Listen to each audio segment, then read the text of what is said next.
নমস্কাৰ, মোৰ দ্বিতীয়টো মিনি ব্লগলৈ আপোনালোক সকলোকে স্বাগতম জনাইছোঁ। মোৰ আগৰ ভিডিঅ'ত দেখা পাইছিলে যে আমি কাজিৰঙা জীপ চাফাৰী কৰি আছিলোঁ। এয়া প্ৰথমতে গৈ আমি দেখা পালোঁ বিভিন্ন প্ৰজাতিৰ পৰিভ্ৰমী চৰাইসমূহ, কিন্তু সকলো দেখুৱাটো অসম্ভৱ আছিলে। এয়া কাজিৰঙাৰ ভিতৰত সকলোতকৈ ডাঙৰ বিল। এটা ছাইডৰ পৰা আনটো ছাইড দেখিয়ে পোৱা নাযায়। আমি দূৰবীণৰ সহায়ত বিলৰ আনটো ছাইডে থকা জীৱ জন্তুসমূহ লক্ষ্য কৰিছিলোঁ।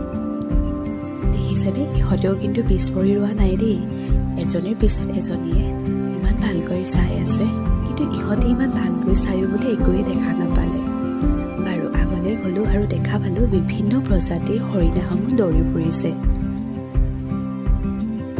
ইয়াত দুটা প্ৰজাতিৰ হৰিণা পোৱা যায়, এটা হৈছে হক ডিয়েৰ আৰু আনটো হৈছে বাৰ্কিং ডিয়েৰ। হক ডিয়েৰসমূহৰ মেলৰ শিং থাকে আৰু ফিমেলৰ শিং নাথাকে।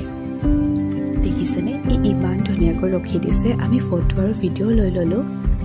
আমি আগলৈ গ'লোঁ আৰু দেখিলোঁ কাজিৰঙাৰ কিছুমান বন জ্বলাই থোৱা।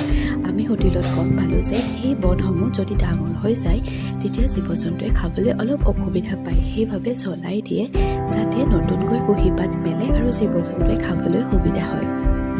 আমি আগলৈ গৈ দুটামান ফটো আৰু ভিডিঅ' লৈ ল'লোঁ। তাৰ পাছতে আমি দেখা পালোঁ গড়, কিন্তু গড়টো ইমানেই ওচৰত আহিছিলে, হয়তো ভিডিঅ'ত ধৰিব পৰা নাই, কিন্তু মই সঁচাকৈ বহুত ভয় খালোঁ জানেনে। কাৰণ ইমানেই গড়টোৱে আমালৈ চাই আছিলে আৰু বাৰে প্ৰতি উভতি আহিছিলে। মই ভাবিছিলোঁ যে আমাক খেদিবই চাগে। সঁচাকৈ বহুত ভয় খালোঁ দেই। বাৰু বাচি আহিলোঁ। এয়া আমি যিমানেই আহি আছোঁ আমাৰ সময় সিমানেই কমি কমি আহি আছে, কাৰণ জীপ চাফাৰীৰ এটা টাইম থাকে। কিন্তু মোক আকৌ মোৰ ভাইটিহঁতে চবেই জোকাৰি আছে যে বাঘ ওলাব দেই, পাছফালৰ পৰা বাঘে টানিব। কাৰণ মই যে গড়টো দেখি ইমান ভয় খালোঁ, সেইটো কাৰণে মোক জোকাৰিছে। কিয়নো নাখাম নহয়নে। বাৰু আমি আগলৈ গ'লোঁ। সঁচাকৈ আমি কি দেখা পালোঁ জানেনে। জীপখন ৰখাই দিলে আৰু আমি দেখিলোঁ যে সঁচাকৈ আমাৰ ছাইডেদি এটা বাঘ পাৰ হৈ গৈছে। ইমান মুক্ত মনেৰে বিচৰণ কৰি থকা বাঘ দেখিলে কাৰ ভয় নালাগিব বাৰু, আপোনালোকে কওকচোন। ইমানেই বেয়াকৈ আমালৈ চাই আছিলে, মোৰ যে ভাষাই নাই ক'বলৈ।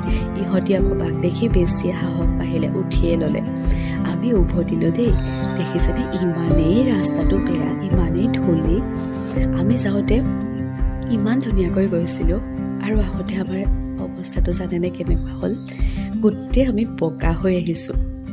বাৰু আমি বহুত লাগি জানেনে, আমি বাঘো দেখা পালোঁ। বাৰু আমাৰ ইমানতেই জীপ চাফাৰী শেষ হৈছে।